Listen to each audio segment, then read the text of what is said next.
નમસ્કાર દર્શક મિત્રો, જનરપન ન્યૂઝમાં આપનું સ્વાગત છે. હું છું આપણો મિત્ર કંચન પરમાર. આવો સાંભળીએ આજના મુખ્ય સમાચાર.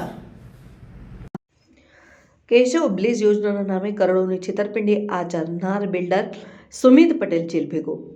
વડોદરા શહેરના કપુરાઈ પોલીસ સ્ટેશન વિસ્તારમાં ગ્રાહકો પાસેથી દુકાનોના નામે લાખો રૂપિયા પડાવીને ખોટા દસ્તાવેજો બનાવી વિશ્વાસઘાત કરનાર બિલ્ડર સુમિત નારાયણભાઈ પટેલની પોલીસે ધરપકડ કરી છે. ફરિયાદી મહિલાની જાણ બહાર તેમની દુકાનોનો સોદો અન્ય વ્યક્તિ સાથે કરી છેતરપિંડી આચરવામાં આવી હોવાનું તપાસમાં આવ્યું છે.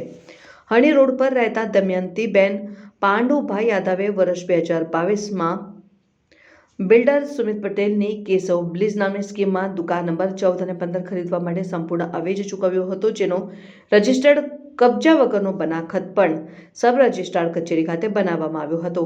ખોટી સહીઓ ફરિયાદીની જાણ બહાર બિલ્ડરે આ દુકાનોનો બાનાખત રદબાતલ કરવાનો બનાવટી દસ્તાવેજ તૈયાર કર્યો હતો અને દસ્તાવેજી છેતરપિંડી દમયંતીબેનની ખોટી સહીઓ કરીને દસ્તાવેજને સાચા તરીકે ઉપયોગમાં લીધો.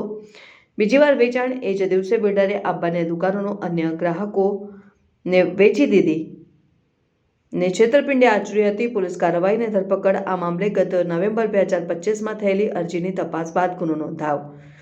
Vadodara police commissioner Narasimha Komar, additional commissioner doctor Leena Patil અને ડીસીપી અભિષેક ગુપ્તાની સૂચના હેઠળ કપુરાઈ પીઆઈ ડીસી રાવલ અને તેમની ટીમે ટેકનિકલ સૂચના આધારે આરોપી સુમિત પટેલને ઝડપી લીધો છે.